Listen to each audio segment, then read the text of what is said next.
जय श्रीमन नारायण। सद्गुरुदेव भगवान के चरणों में कोटि कोटि प्रणाम।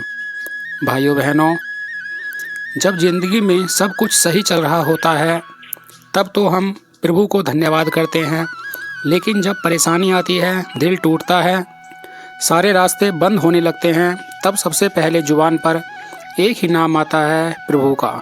क्यों? क्योंकि वो हैं जो हमारे दुखों को दूर करते हैं, जो हमें ताकत देते हैं, भरोसा देते हैं, जो हमेशा अपने भक्तों के साथ खड़े रहते हैं। लेकिन क्या आप जानते हैं, कभी कभी प्रभु सिर्फ हमारी मदद नहीं करते बल्कि हमें आजमाते भी हैं। जी हाँ, जब आप सच्चे दिल से प्रभु को पुकारते हैं, प्रभु की भक्ति करते हो, हर दिन प्रभु का नाम लेते हो, नाम जप करते हो, अपने मन से बुराइयों को हटाने की कोशिश करते हो, तो एक ऐसा समय आता है जब प्रभु सोचते हैं अब इस भक्त की भक्ति को थोड़ा परखा जाए। अब यह परीक्षा कोई स्कूल वाला टेस्ट नहीं होता, यह होती है दिल और आत्मा की परीक्षा। अगर आप भी प्रभु के भक्त हैं तो आज आप इस वीडियो में जानेंगे कि जब प्रभु अपने भक्त की परीक्षा लेते हैं तो उसे कौन कौन से संकेत देते हैं।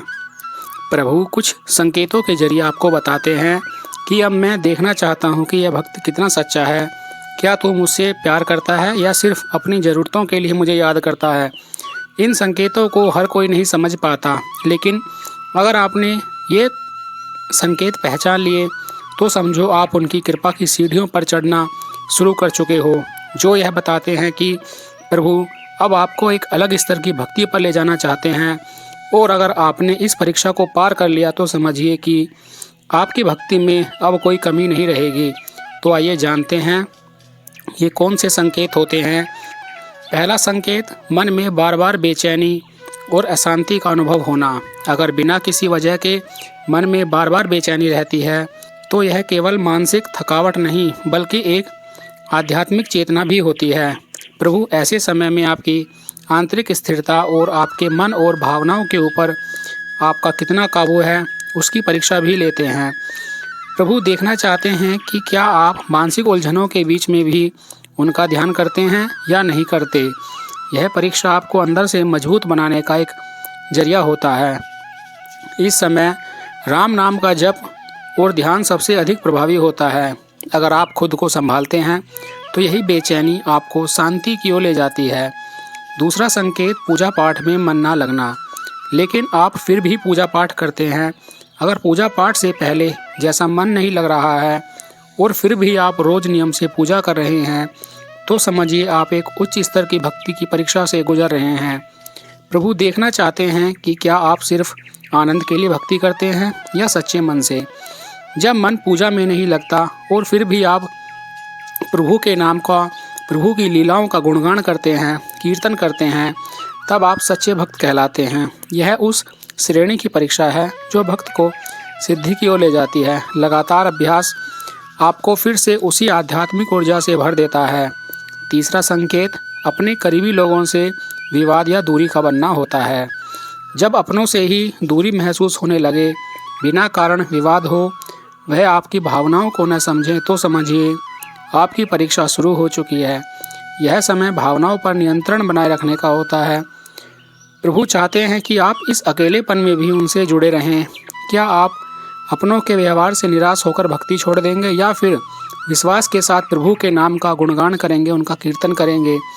अगर आप संयम से काम लेते हैं और सब कुछ प्रभु की लीला मानते हैं तो यह परीक्षा आपको आत्मिक रूप से बहुत ऊंचा बना देती है। चौथा संकेत, मदद मांगने पर तुरंत सहायता ना मिलना। अगर आप प्रभु से किसी विशेष कार्य के लिए सहायता मांगते हैं और आपको तुरंत समाधान नहीं मिलता तो यह एक संकेत है कि वह आपकी नियत और धैर्य की परीक्षा भी ले रहे हैं। क्या आप सिर्फ हल के लिए भक्ति करते हैं या बिना किसी अपेक्षा के। भक्ति में सब्र और समर्पण बहुत ज़रूरी है।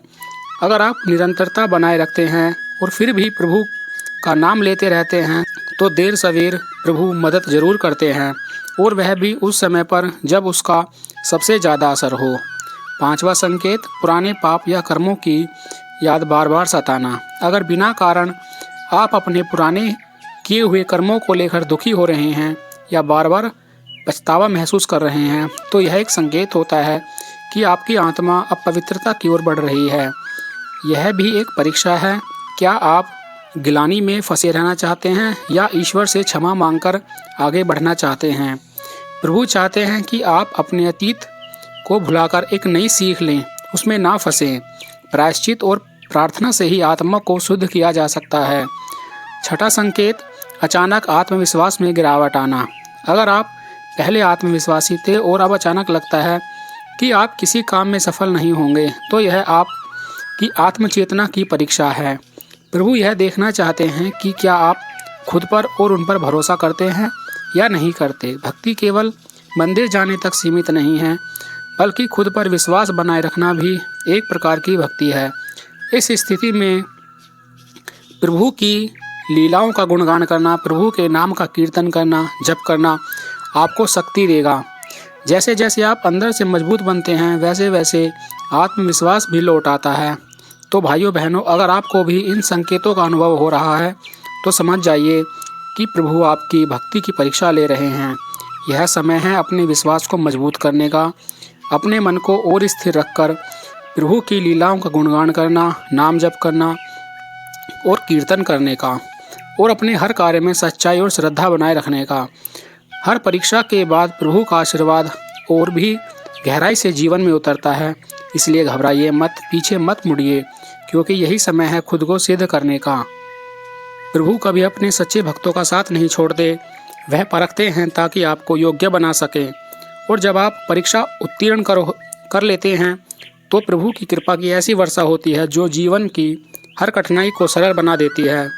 तो अगर आप भी उनकी परीक्षा में हैं, उस परीक्षा से गुजर रहे हैं, तो आप उनके विशेष कृपा के पात्र बन चुके हैं। भाइयों बहनों, इस वीडियो में यहीं तक। जय श्रीमन्नारायण। ओम तत्सत।